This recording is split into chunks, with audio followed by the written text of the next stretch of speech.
여러분 안녕하세요. 개묘년 새해가 밝았습니다. 2023년이라니 어쩐지 아직은 낯설지만 또 새로운 새해에 대한 기대 샘솟기도 하네요. 새해에는 원하시는 일 모두 이루는 복된 한 해 되시길 바랄게요. 제 소개를 드리자면 저는 올해 53살이 된 박서연이라고 합니다. 슬하에는 얼마 전 군대를 간 아들 하나를 두고 있어요. 모든 부모가 그렇겠지만 제 아들은 저에게는 세상에서 가장 소중한 존재입니다. 아들에게 무슨 일이 생긴다면 만사를 제쳐두고 달려갈 수 있을 만큼 대신 죽을 수도 있을 만큼 아낌없이 사랑하는 아이예요. 이렇게 제 삶에서 가장 소중한 아들과 가족을 갖게 해준 남편은 안타깝게도 너무 젊은 나이에 세상을 떠났습니다.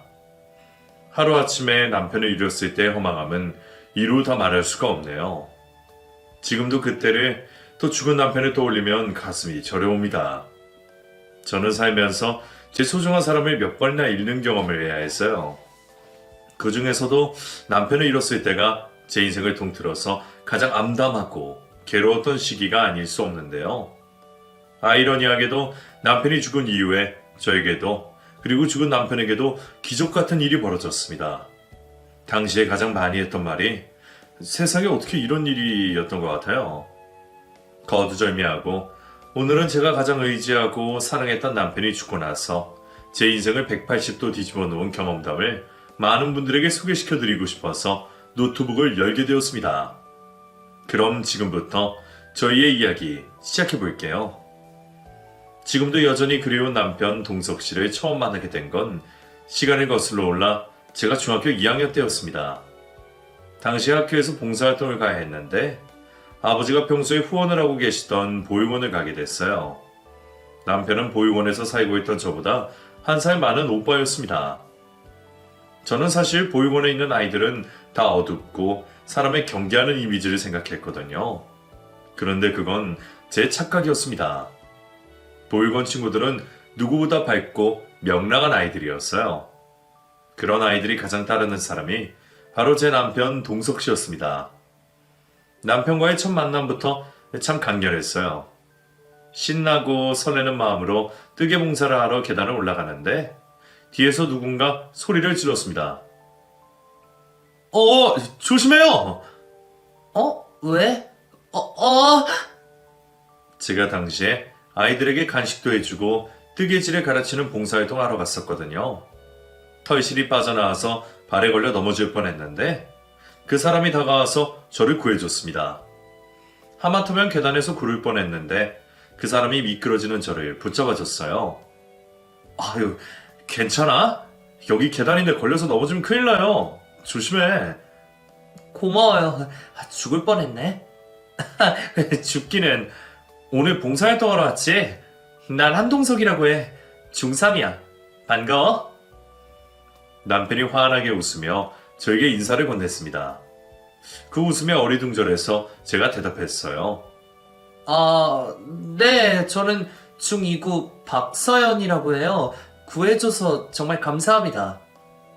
중2? 그럼 내가 오빠네. 말 놓을게. 너도 말 놔. 초등학생들 뜨개질 가르쳐주는 거지? 내가 좀 도와줄까? 도와주신다고요? 제가 사실 조금 긴장이 되긴 해서. 그래, 같이 가자. 동석 오빠는 수줍어하는 저를 이끌고 아이들 앞에서 저 대신 제 소개를 해줬습니다. 오늘 너희 가르쳐줄 선생님이야. 중학교 2학년이니까 너희보다 한참 언니 누나야. 까불지 말고 말 잘 들어. 네. 그리고 너희 되게 잘 배워서 나한테 목도리 떠줘야 된다. 알았어요, 오빠. 선생님 안녕하세요. 제 소개를 듣고 나서 아이들이 저에게 환호성을 보내며 반겨줬어요. 그러고 나니 긴장이 눈 녹듯이 사르륵 녹더라고요. 제 말에 경청하며 따라주는 아이들을 보면서 저는 동생이 없었지만 정말 친동생들이 생긴 것 같은 기분이었습니다. 그리고 처음 봉사를 간 날에 그 아이들과 급속도로 친해져서 함께 즐겁게 털실로 뜨개질을 했습니다. 그날의 기억이 너무 좋아서 저는 주기적으로 아버지와 함께 봉사활동을 하러 가기로 마음을 먹었어요. 아빠, 나 보육원 애들 너무 좋아. 애들이 엄청 순수하고 착해. 그랬지? 다를 거 없어. 다 똑같은 애들이야. 애들한테 에너지 팍팍 받았어. 정말? 그래. 우리 서연이 오랜만에 씩씩한 모습 보니까 아빠가 한시름 놓인다. 실은 당시에 저희 어머니가 돌아가신 지 얼마 되지 않아서 심적으로 많이 힘들었던 때였거든요. 중학교 1학년 때 하루아침에 사랑하는 어머니를 여의고 아버지와 단 둘이서 살았어요. 돌아가신 어머니도 아버지만큼 정말 따뜻한 분이셨습니다. 저에게 뜨개질을 가르쳐준 장본인이기도 했고요. 교통사고로 갑자기 엄마를 잃고 나서 어린 나이에 저는 인생이 허무하다는 걸 처음으로 느꼈어요. 뭘 해도 기운이 나지 않고 의욕이 생기지 않던 시기에 봉사활동을 나가고 나서 활기를 되찾았던 겁니다. 그런 제 모습을 보며 아버지도 기뻐하셨어요. 우리 딸, 서연이 요즘 보육원 다니면서 즐거워 보이네. 애들이랑 더 친해졌어. 가면 항상 즐거워. 다들 착하고. 물론 아닌 애들도 가끔 있지만. 다 이런저런 각자의 사정이 있는 아이들이니까. 아빠랑 앞으로도 꾸준히 갈까? 나랑 완전 좋죠. 찬성. 저희 아버지도 사실 보육원 출신의 고아인 분이었거든요. 저희 어머니도 마찬가지였고요. 그래서 저는 친척이 없었습니다. 부모님 외에는 가족이라고 부를 사람이 하나도 없었어요. 그래서 명절에 친척들 집에 다녀왔다는 친구들을 보면 내심 부럽기도 했습니다. 하지만 저는 대신 명절에는 부모님과 함께 놀이공원에 가기도 하고 봉사활동을 다니기도 했어요. 선량하고 마음 따뜻한 부모님 덕분에 저도 나누는 즐거움과 보람을 일찌감치 깨달았던 것 같네요. 엄마는 공장에서 일을 하셨고 야간 작업 후에 퇴근을 하시다가 음주운전차에 치여서 그 자리에서 사망하셨습니다. 그때 아빠도 저도 정말 많이 충격을 받고 고통스러웠어요. 그 시기를 그래도 잘 넘기게 해준 게 바로 보육원 봉사활동이었네요. 아버지는 박봉을 받는 회사원이었지만 월급을 쪼개서 항상 보육원에 기부를 하셨습니다. 본인이 힘들게 보육원에 사셨기 때문에 더 마음이 쓰이셨던 것 같아요. 아버지 덕분에 저도 보육원 아이들에 대한 관심을 갖게 되었고 아버지의 어린 날에 대해 어림짐작해 볼 수 있었어요. 그렇게 중2 사춘기 시절을 보육원 친구들과 시간을 보내며 넘길 수 있었습니다. 그 과정에서 어머니를 잃은 슬픔도 조금은 극복하게 됐어요. 언니, 뜨개질 정말 재밌어. 언니 뜨개질 누구한테 배웠어? 난 우리 엄마한테 배웠지.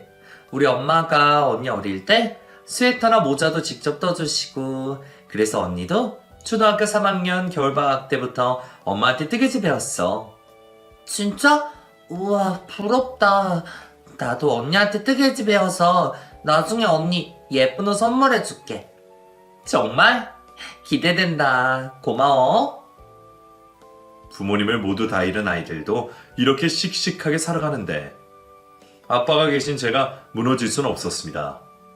그 아이들을 보며 많이 배우고 저도 씩씩하게 살아가자는 결심을 했어요. 그렇게 한 달에 한 번씩 보육원의 봉사활동, 아니 보육원 친구들을 만나러 가는 즐거움에 빠져서 살았습니다. 그런데 그것도 생각보다 오래 가진 못했습니다. 고등학교 1학년 때 저와 아버지가 후원하고 봉사활동을 다녔던 그 보육원에 문제가 생겼어요. 보육원 원장이 후원금을 자기 사비로 마구 쓰고 여러 가지 비리를 저지른 사실이 고발된 거였습니다. 그 사실을 알고 나서 아빠도 저도 배신감에 치가 떨렸어요. 그런데 그걸 고발한 게 저와 친하게 지냈던 동석 오빠였던 겁니다.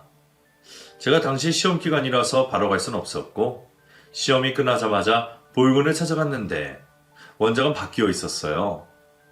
그런데 무슨 이유인지 동석 오빠도 그 보육원을 떠나야 한다고 했습니다.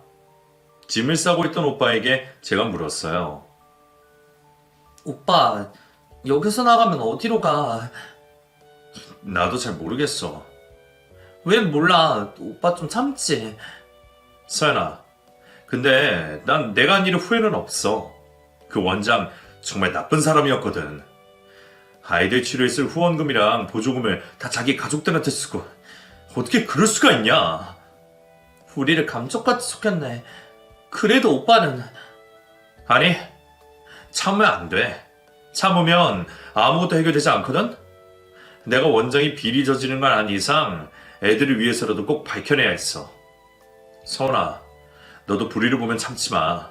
항상 약한 사람들만 당한단 말이야. 알았지? 내 말 명심해. 알았어, 오빠. 나도 그렇게 할게. 어딜 가든 연락 줘. 잘 지내고. 그래, 서원아. 너 덕분에 그래도 나 즐거웠어. 나중에 어른 돼서 꼭 다시 만나자. 그때까지 너도 잘 지내? 잘 가, 오빠. 그렇게 믿고 따르던 동석 오빠와 헤어지게 되었습니다. 비리를 저지른 원장은 보육원에서 쫓겨났고 저희 아버지는 새로운 원장을 믿고 계속 그 보육원으로 후원을 해주셨어요. 다행히 새로운 원장 선생님은 청렴하고 정말 아이들을 위할 줄 아는 분이었습니다. 여전히 제가 알던 아이들이 보육원에 있었지만 동석 오빠가 없다는 게 저는 조금 쓸쓸하게 느껴졌습니다. 그런 저의 청소년기의 경험으로 인해서 자연스럽게 사회복지사가 되는 게 제 꿈이 되었어요. 소외되고 불우한 사람들을 위해서 일을 하고 싶었습니다. 그래서 대학도 사회복지학과를 졸업하고 사회복지사가 되어서 어려운 이웃들을 돕는 일에 동참했습니다. 일이 고돼도 제가 도움을 드려서 어려운 분들에게 조금이나마 보탬이 되고 저에게 고맙다는 말을 해주실 때마다 사회복지사가 되길 잘했다는 생각이 들었어요. 그렇게 하루하루 일을 하면서 보람을 느끼던 중에 저에게 또 한 번의 시련이 닥쳐왔습니다. 당시에는 제가 노숙자 재활지원센터에서 일을 하던 때였어요. 그리고 거기서 동석 오빠와 제의를 하게 되었습니다.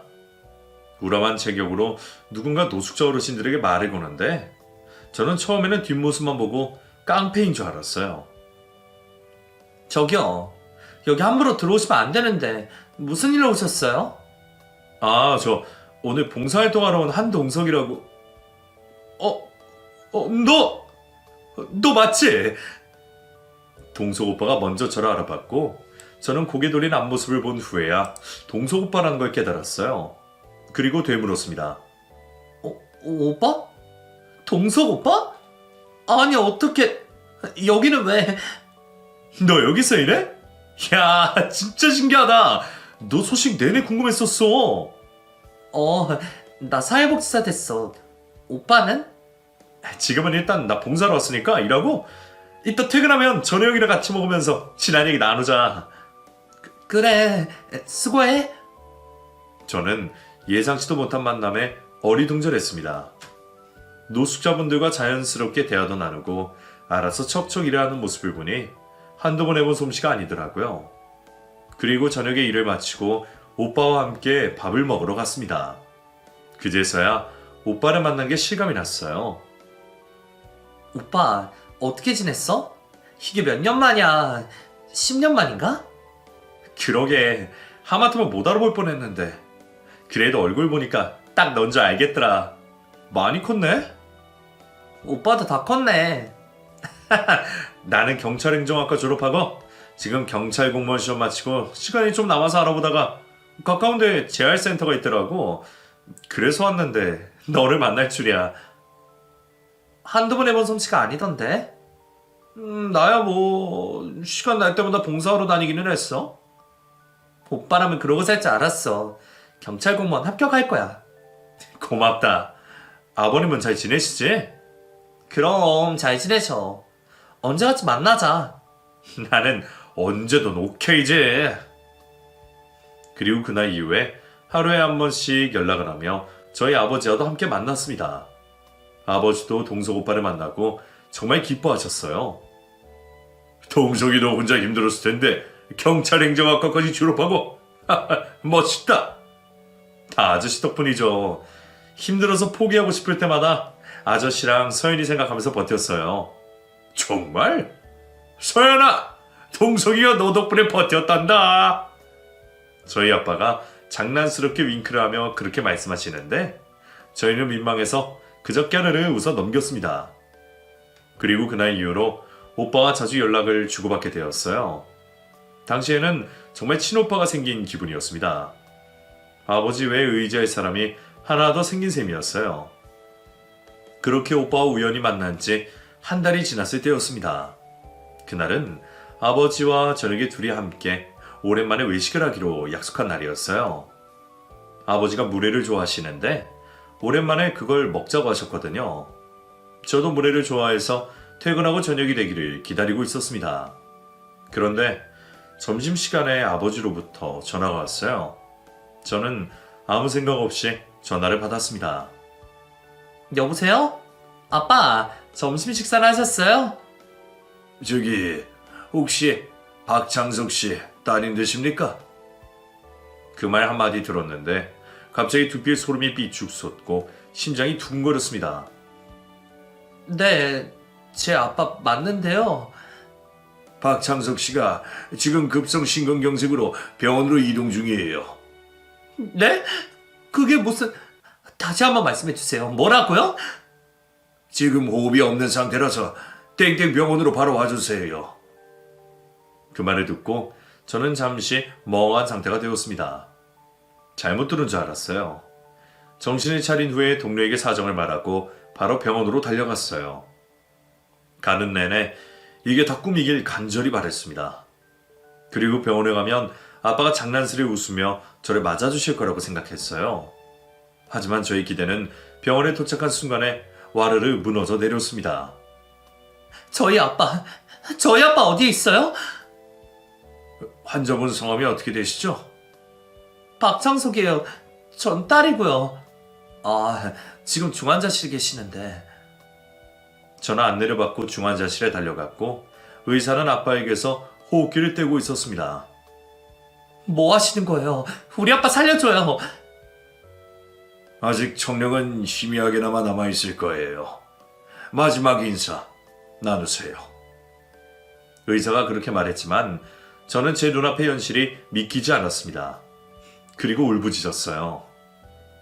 아빠 일어나. 아빠 나왔어. 아빠 나만 두고 가는 거 아니지? 아빠. 그 사이에 TV에서만 봤던 심박수가 멎고 기계가 정지되는 삐 소리가 들렸습니다. 저는 다급하게 외쳤어요. 아빠 나 걱정 마. 아빠. 그리고 의사는 냉정하게 사망 선고를 했습니다. 그 소리를 듣고 저는 잠시 정신을 잃고 기절을 했다가 몇 분 뒤에 깨어났어요. 그리고 마주친 현실에 저는 다시 기절이라도 하고 싶었습니다. 아버지가 돌아가셨으니 잘 보내드려야 한다고 마음을 다잡았어요. 친척도 없고 장례를 어떻게 치러야 할지 암담하더라고요. 그때 동석이 오빠 생각이 났습니다. 그래서 전화를 했어요. 여보세요? 서연아! 오빠. 저는 차마 말을 잇지 못하고 눈물을 터뜨렸습니다. 한참 뒤에야 겨우 아버지가 돌아가셨다는 걸 말할 수 있었어요. 오빠가 단숨에 병원으로 달려와 줬고 장례 준비도 같이 해주고 상주 역할도 해줬습니다. 장례식을 치르면서 문득 이제 이 세상에서 의지할 사람이라고는 동석 오빠밖에 없구나 하는 생각이 들었습니다. 아버지 발인까지 함께 해준 오빠에게 저는 고맙다는 말을 전했습니다. 오빠 고마워. 오빠까지 없었으면 나 정말... 고맙긴. 아무래도 널 만난 게 우연은 아닌 것 같다. 앞으로 내가 네 옆에서 너랑 함께 할게. 아무 걱정하지 마. 알았지, 서연아? 희한하게 엄마가 돌아갔을 때도 지금도 내 옆에서 위로가 되어준 건 오빠네? 제가 눈물을 터뜨리려고 하자 오빠가 다급히 말했어요. 야, 그럼 너도 이제 고아네. 고아 클럽에 껴줄게. 오빠는 애써 그렇게 농담을 던졌고 저는 씁쓸하게 웃었습니다. 장례식을 치르고 얼마 후에 오빠는 경찰 공무원에 시험에 합격했다는 소식을 알려왔어요. 서연아, 나 합격했어. 정말? 축하해 오빠. 이제 내가 국민도 지키고 너도 지켜줄게. 우리 결혼하자. 뭐라고? 오빠는 그렇게 말하며 반지를 꺼내 들었습니다. 저는 왠지 모르게 복잡한 생각과 감격스러운 마음이 섞여서 눈물이 흘렀어요. 그리고 1년 뒤에 저희 둘은 친구들이 모인 자리에서 소규모 결혼식을 올리고 살림을 합쳤습니다. 저도 그렇지만 남편도 제가 있어서 의지가 된다고 했어요. 결혼을 하고 나서 저희는 아이를 1년 뒤에 낳기로 했어요. 그 사이에 남편은 강력범죄수사팀에서 일을 하게 되었습니다. 남편이 경찰 공무원으로 일하면서 의도치 않게 강력범죄자들을 많이 잡았거든요. 서로 일 때문에 바빠서 아이를 낳는 일이 미뤄지다가 결국 결혼 2년 만에 저희는 아들을 갖게 되었어요. 아들을 임신하고 임신 중독증에 걸려서 저는 일을 쉬고 집에 머물면서 재택근무를 했습니다. 저는 아이도 혼자 낳았습니다. 그때 남편이 마약범죄수사 잠복근무 중이라 병원에 오지 못했어요. 몰랐는데 경찰 와이프라는 게 상당히 외로운 거더군요. 저는 따로 친정도 시댁도 없었기 때문에 산후조리원에서 일주일간 머물며 아이와 제 몸을 살펴야 했습니다. 산후조리원에 있을 때도 남편은 오지 않았고요. 전화를 하면 끊기 바빴습니다. 여보, 서연아, 나 지금 잠복근무 중이야. 이 자식 잡아야 되는데. 애는 어때? 괜찮지? 너도 몸조리 잘하고. 끊을게. 직업이 직업이니 이해하는 부분이었지만 그래도 속상한 건 어쩔 수가 없더라고요. 그렇게 산후조리를 마치고 집으로 돌아온 후에 남편은 미안했는지 저에게 어깨 마사지를 해주며 애교를 부렸습니다. 서연아, 그놈 잡았어. 나 없이 힘들었지? 그걸 말이라고 해? 당신 몸 챙겨가면서 일해. 나 정말 걱정돼. 내 몸을 봐라, 얼마나 건강하냐? 내 걱정은 마. 우리 아들 진호 완전 나를 빼닮았네. 그 후로 저는 갓난아이를 돌보느라 일을 그만둬야 했습니다. 아이가 어느 정도 크고 나면 복직을 하기로 마음먹고 집에서 할 수 있는 부업 같은 일을 찾아서 했어요. 돈은 얼마 되지 않았지만 그래도 애 기저귀 값은 벌 수 있었습니다. 그러다 어느 날 남편이 고주망태가 되어서 집에 돌아왔습니다. 평소에 술을 잘 마시지도 않고 취한 적도 없는 사람인데 무슨 일인가 싶었어요. 소연아, 미안해. 여보, 그게 무슨 말이야? 내가 정말 그 자식만큼은 믿었는데. 알아둘 수 있게 설명해봐. 무슨 일인데? 그리고 남편은 아이처럼 엉엉 울더니 말했습니다. 내 군대 동기 정식이 알지? 그 자식이 사업한다고 보증을 써달랬는데 완전히 말아먹었어. 뭐? 그럼 어떡해? 내가 급이 다 떠안게 생겼어. 이를 어쩌냐? 저희 부부는 그렇게 하루아침에 1억이 넘는 빚더미에 앉게 되었습니다. 그때부터 밥이 입으로 넘어가지도 않고 정말 절망스러웠어요. 저는 한 번도 다른 사람에게 패 끼치며 살지 않으려고 노력하고 오히려 도움을 주려 했었던 사람인데 왜 저에게 이렇게 차곡차곡 불행이 닥쳐오는 건지 믿지도 않던 신을 향해 원망했습니다. 하지만 아무것도 모르고 저를 보며 깨르르 우는 아들을 보면서 저는 일어서야 했어요. 남편에게도 걱정 말고 힘내자고 말했습니다. 미안해, 서연아. 오빠, 우리 다시 일어나자. 그리고 당신, 앞으로 죽을 때까지 보증은 안 돼. 알았지? 당연하지. 서연아, 고마워. 맨날 바쁘고 가정에 소홀하고 보증까지. 다 정말 빵점짜리 남편이다. 그래, 알면 됐어. 앞으로 내가 잘할게. 너가 있어서 정말 다행이야. 미안하고 고마워, 서연아. 그렇게 저희는 같이 위기를 극복하기로 마음먹었습니다. 솔직히 속이 타들어가는 기분이었지만 이미 벌어진 일이니 어쩌겠어요. 힘내서 수습하는 수밖에 없다는 생각이었습니다. 그리고 저는 그때부터 아이를 어린이집에 맡겨놓고 닥치는 대로 일을 했어요. 남편이 사회를 위해서 좋은 일을 하는 건 정말 멋있고 대단한 일이었지만 솔직히 월급이 그리 많은 편은 아니었으니 저라도 벌어야 했습니다. 한창 부모 손이 필요할 나이에 제가 많이 신경 써주지 못해서 아들에게 정말 미안한 마음뿐이었어요. 남편도 빠른 진급을 위해서 몸을 아끼지 않고 일을 했어요.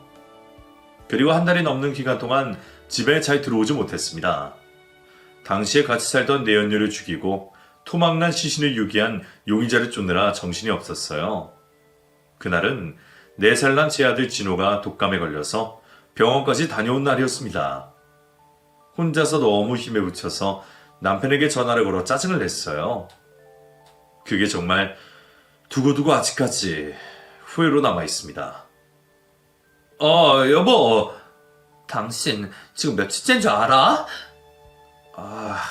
내가 얘기했잖아. 이놈이 완전 신출귀몰이야. 나 이놈 이번에 잡으면 특진할 수 있어. 오늘 진호가 얼마나 아팠는 줄 알아? 나 정말 혼자 힘들어. 애는 나 혼자 낳고 나 혼자 키워? 나 언제까지 이렇게 힘들게 살아야 돼? 저는 참고 참았던 울분을 터뜨리며 그렇게 말했고 남편은 미안한지 아무 말도 없었습니다. 설아, 오늘 잡을 거야. 지금 그놈 어디 숨어있는지 찾았어. 지금 잡으러 가는 중이야. 그러니까 조금만 참아. 알았지? 미안해. 그 미안하다는 말 이제 정말 지긋지긋하다. 나 이제 더 이상 당신이랑 못 살겠어. 나 혼자 진호 키우는 게 훨씬 나을 것 같아. 빚 남은 것도 당신이 알아서 해결해. 우리 이혼하자. 범인 열심히 잡아. 그렇게 저는 화를 내며 전화를 끊었습니다. 그리고 그게 마지막이었어요. 남편은 살인범을 잡으려고 6차선 도로에 뛰어들었다가 20톤 트럭에 치여 그 자리에서 사망했습니다. 재수씨. 남편 동료의 떨리는 목소리를 듣고 저는 주저앉았습니다. 아버지가 돌아가셨을 때 받은 그때의 느낌과 똑같은 불길한 기운이 저를 사로잡았어요. 달려간 병원에서는 시신이 너무 훼손되었다며 왼쪽 얼굴 일부만 보여줬습니다. 엉망이 된 남편의 시신을 보고 저는 미칠 것만 같았어요. 여보, 동석 오빠! 왜? 도대체 왜? 그 순간에 저는 신이 없다고 확신했습니다. 아니면 제가 전생에 정말 나라를 팔아먹을 정도로 나쁜 죄를 저질러서 이 생에 이렇게 제 곁에 있던 소중한 사람들이 하나하나 사라지는 건가 싶은 생각도 들었어요. 저는 남편 장례식을 준비하면서 목이 쉬도록 울부짖었습니다. 그리고 영정사진에서 환하게 웃고 있는 남편의 모습을 보며 이혼하자고 화를 낸 게 남편과의 마지막 대화였다는 사실에 저는 절망하고 죄책감에 시달렸습니다. 이럴 줄 알았으면, 이렇게 금방 내 곁을 떠날 줄 알았으면 좀 더 다정하게 말할걸, 기다려준다고 할걸. 후회해봐야 소용이 없었어요. 남편이 순직을 하고 뉴스에 바로 기사까지 나왔습니다. 남편이 쫓던 살인범은 남편이 죽고 난 다음 날에 결국 다른 경찰분들 손에 잡혔다고 들었어요. 저는 어린 아들의 손을 잡고 장례식장에 갔습니다. 아무것도 모르는 어린 아들이 상조 완장을 차고 죽은 지 애비 사진을 보며 눈물을 흘리는데 정말 가슴이 찢어지는 것만 같았어요. 엄마, 아빠 이제 안 와? 하늘나라 간 거야? 아빠는 하늘나라 갔어. 우리 진호랑 엄마랑 지켜준대. 그러니까 잘 가라고 인사하자. 아빠, 잘 가. 보고 싶어. 남편이 죽고 나서 저도 따라 죽고만 싶은 심정이었지만 하늘 아래에 피부치라고는 저밖에 없는 아들을 위해서 살자. 꼭 살아서 아들만은 지키자. 그런 심정으로 저는 이를 맞물고 장례를 치렀습니다. 친척도 부모도 올 사람이 없는 장례식장은 정말 고요했어요. 같은 경찰 동료들도 잠시 들렀다가 일 때문에 바로 가야 했습니다. 재수씨, 미안해요. 동숙이 그놈이... 형사님들 잘못 아니에요. 괜찮아요. 동석이 그놈 순직 처리될 거예요. 순직급여도 꼭 받으시고 기운 내세요. 진호야, 아저씨가 진호 좋아하는 장난감 많이 사줄게. 동료 경찰의 말에 제 아들이 대답했습니다. 네, 아저씨. 근데 아빠가 돌아오는 게 더 좋은데. 그 말에 또 저희는 울음바다가 되었어요. 내일 발인 때 올게요, 재수씨. 알았어요. 바쁘실 텐데 가보세요. 경찰 동료들까지 다 가고 나니 장례식장에 정막이 흘렀어요. 구벅구벅 저는 아들을 재워두고 저는 아무도 없는 장례식장에서 혼자 소주를 마셨습니다. 그렇게라도 현실을 잊고 싶은 마음이었거든요. 소주 반 병을 마셨을 때쯤이었어요. 다 낡은 옷에 머리도 며칠을 감지 않았는지 부주시한 허름한 행색의 노인이 장례식장으로 들어왔습니다. 그리고는 영정사진을 가만히 들여다보다가 풀썩 자리에 앉았습니다. 아무도 없는 장례식장에 누군가 왔다는 것만으로도 반갑더라고요. 그분은 제가 사회복지사로 일할 때 만났던 노숙자들과 같은 모습이라서 저는 노숙자인 줄 알고 그 노인에게 다가가서 말했어요. 밖이 많이 춥죠? 제가 뜨끈한 국물이랑 밥 좀 가져다 드릴게요. 여자인지 남자인지 몰랐는데 대답을 하는 목소리 들으니 여자 노인인 것 같더라고요. 고마워요. 저 소주도 좀 마셔도 돼요? 네, 너무 많이 드시지는 말고 반주로 드세요. 그리고 저는 음식을 내다 드렸습니다. 노인은 자리에 멍하니 앉아서 저를 뚫어져라 쳐다보고 있었습니다. 그 눈빛이 조금 불편하더라고요. 여기 좀 앉아서 같이 식사해요.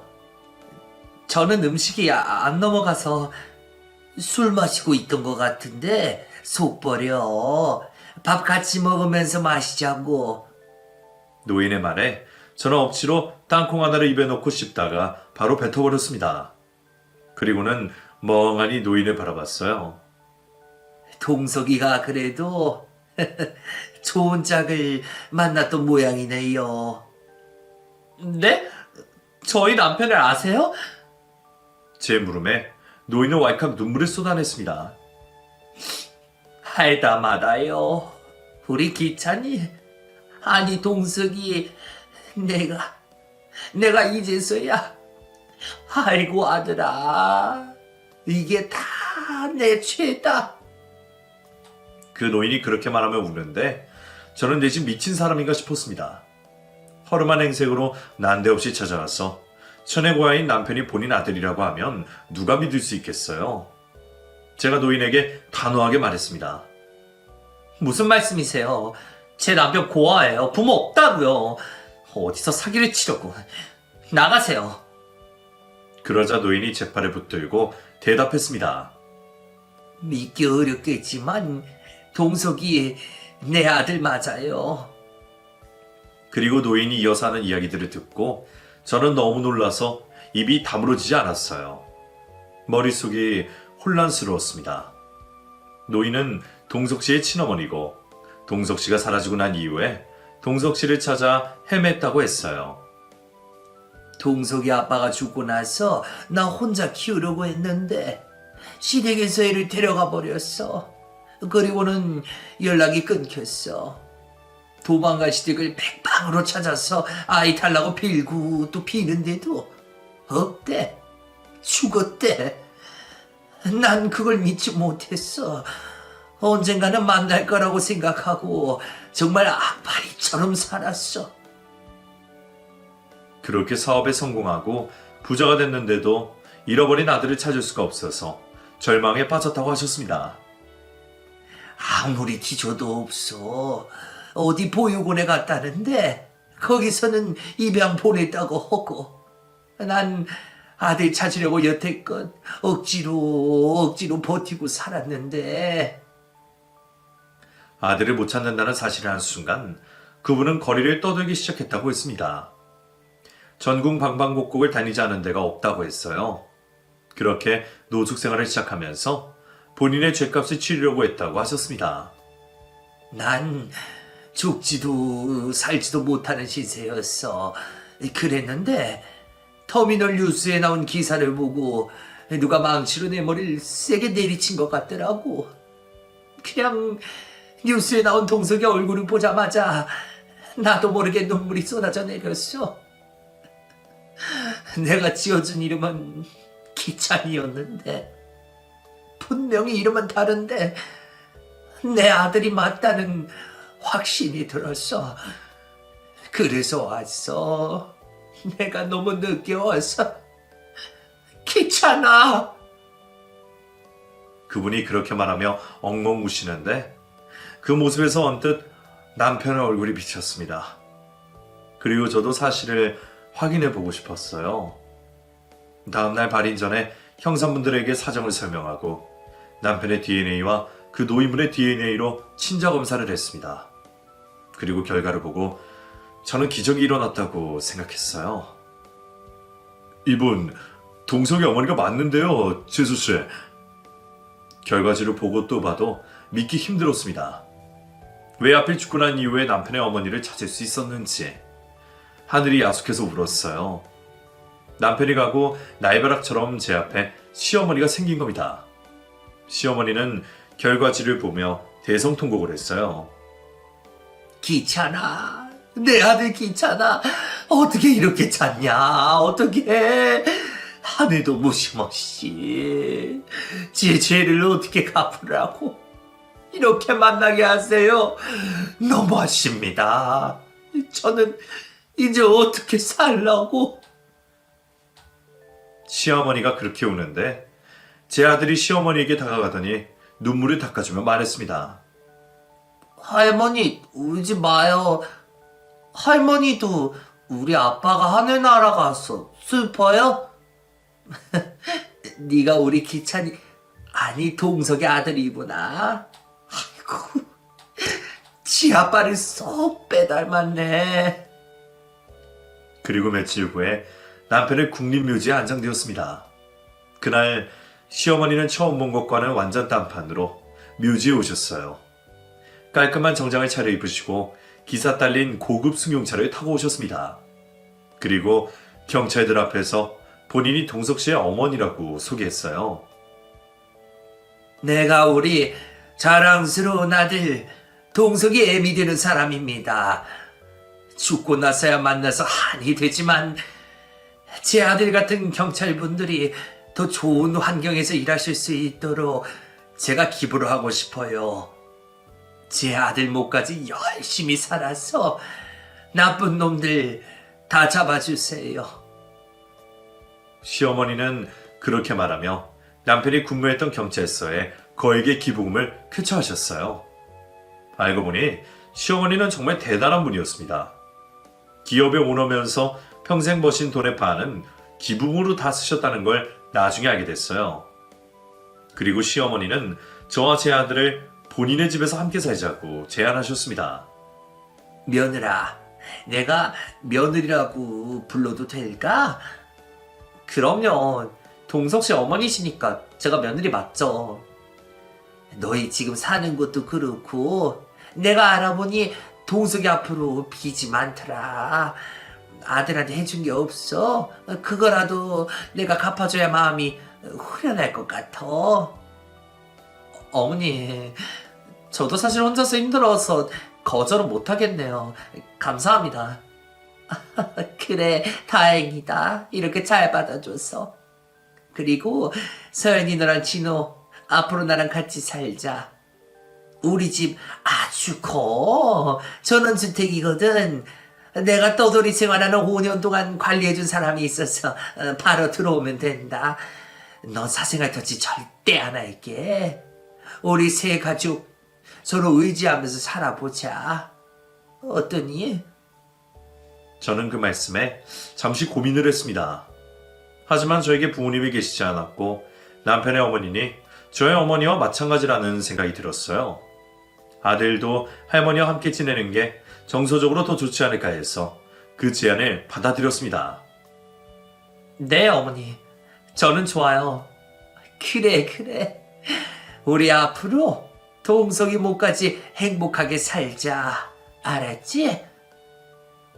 어머님과 제 대화를 들은 아들이 신이 나서 방방 뛰었습니다. 우와, 신난다. 나 이제 할머니랑 같이 사는 거야? 완전 좋아요.